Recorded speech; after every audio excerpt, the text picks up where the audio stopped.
That was Julia. She has spent 11 years believing she was the most patient person in this story. She is realizing, tonight, that she was not. The woman you are about to hear has been at every dinner party. She has poured the wine. She has refilled your glass before you had to ask. She has cleaned up after all of you. She has been painting a face for 6 years. She has not shown anyone. Tomorrow morning, she is going to drive across the city. She is going to ring a doorbell. She has prepared one sentence. She has not said it yet. She is about to say it now, to you, for the first time. Listen. I haven't told anyone any of this. I have been waiting for someone who couldn't hurt me with it. My name is Sofia. I am a painter. I have been married to Thomas for 10 years. I have known I was going to tell you this story for 6 years. I do not yet know if today is the day I tell you, or if today is the day I rehearse it once more. You have not seen me, until now. That is not an accident. It is the only thing I have ever been good at. I am the dinner party host. The friend who pours wine. The one who refills your glass before you have to ask.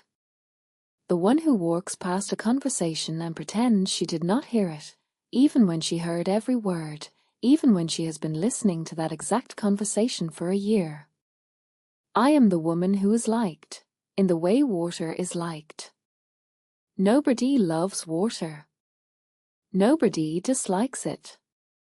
It is available when needed. I have lost things, slowly, to be that woman. I have lost years. I have lost a marriage I chose for proximity to someone else. I have lost the version of my career I would have built if I had been spending my attention on it, instead of spending it where I have been spending it. There is a canvas in this room. Across the canvas there is a paintbrush, dried. I have not touched it in 11 days. The painting underneath is the 7th time I have tried to render a face. It is Eleanor's face. I have been painting her for 6 years. She has never seen any of them. She will not see them. They are not for her. They are for me. I want to tell you something that has not been true of any other person who has spoken to you. I am not asking for your sympathy. I am not asking for your judgment. I am asking for your attention. That is the most expensive thing I have ever asked for. 6 years ago, I met Eleanor at her wedding. I was Thomas's +1. We had been dating for months. I did not know Eleanor. I did not know anyone. I sat at a table near the back and I watched. She danced with her husband. She danced with her father. She laughed at a joke that wasn't funny because the person telling it had been kind to her once. She put her hand on the small of a friend's back as she walked past, exactly the way, you will note, I have been described in earlier confessions putting my hand on David's. I learned that gesture from her. I have used it more carefully than she has ever known. I want to tell you what happened to me at that wedding without using language that has been ruined by movies. I did not fall in love. Falling implies an accident. I recognized something. I have recognized very few things in my life. I knew, at that table near the back, that the rest of my life was going to be about a person who was, at that moment, marrying someone else. I made a decision that night that I have never regretted. I would not leave the circle. I would stay. I married Thomas 2 years later. He was inside the circle. I was not going to be outside it. I befriended Eleanor slowly. Carefully. I made myself useful. I painted her portrait once, as an anniversary gift to David. She told me, when she hugged me at the unveiling, that she had never seen herself rendered so kindly. David never asked me to paint anything again. He was relieved. I studied her marriage for years. I watched David's slow withdrawal. I watched Eleanor learn to be smaller. I knew when David was ready to leave before David did. I have been the architect of his liberation. He believes he chose me. I let him believe that, because it was the version of the story that would deliver him fastest. I have never loved David. I have been kind to him. I have been precise. I have been everything he needed me to be for him to do what I needed him to do. He will leave Eleanor within 30 days. He believes I will be there. I will not. The complication is not that I will be court. The complication is that I do not know if Eleanor will choose me. I have engineered the door. I cannot make her walk through it. 3 weeks ago, Thomas and I hosted a dinner party. Eleanor was there. David was there. Marco was not. Julia was not. I watched Eleanor across the table. She seemed lighter than I had seen her in years. I knew about Marco. I had known about Marco for 9 months. She came into the kitchen to refill her wine. We were alone for 30 seconds. I said, "Are you all right?" She said, "Yes." I said, "I'm here if you're not." She looked at me for a long moment. I'm not sure what she saw. I have spent the 3 weeks since that moment trying to remember her face exactly. I have tried to paint it. I have failed 7 times.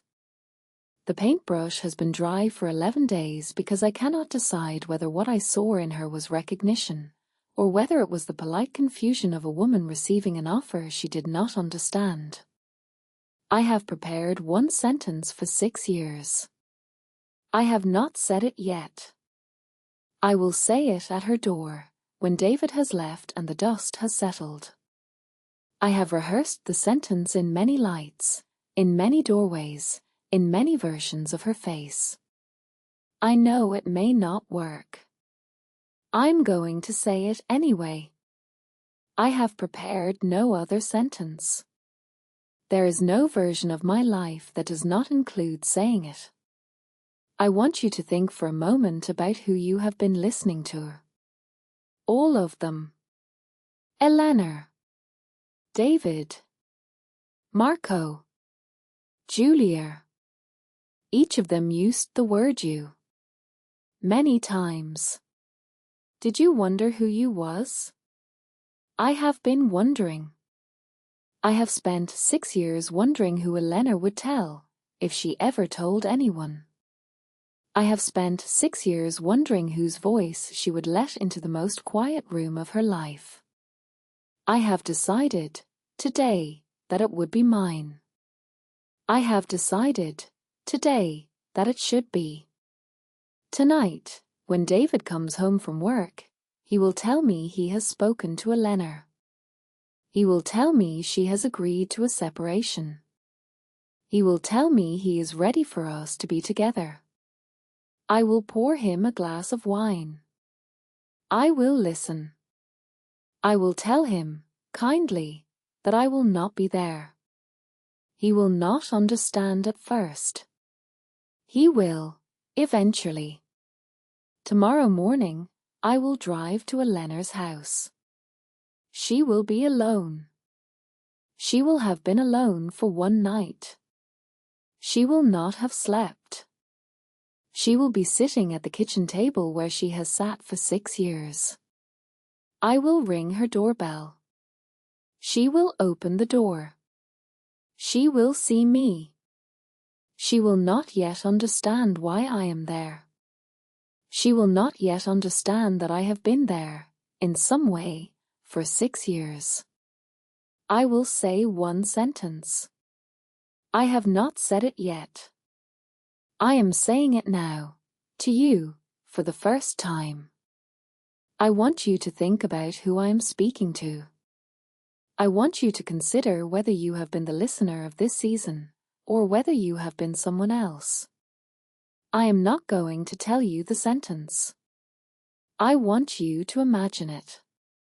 I want you to imagine which sentence would be enough, after 6 years, to make a woman who has just lost her marriage open her door wider, not narrower. When you have imagined the sentence, you will know what I am about to say. When you have imagined the door, you will know who is about to open it. This is the last confession. The first one was Eleanor's. I never thought I'd be the kind of woman who does this. That is what we all say, isn't it? As if there's a kind. As if the kind is somewhere else. That was Sofia. It is morning now.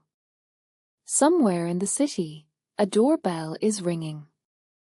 You have heard 5 confessions. You have understood what none of the 5 of them have. You know what they will only learn slowly, the way these things are always learned. In fragments. Over years. With the help of people who are not yet in the room.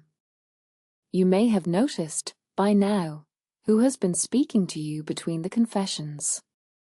You may have noticed that you have always known. This was after midnight. There will not be a second season. Some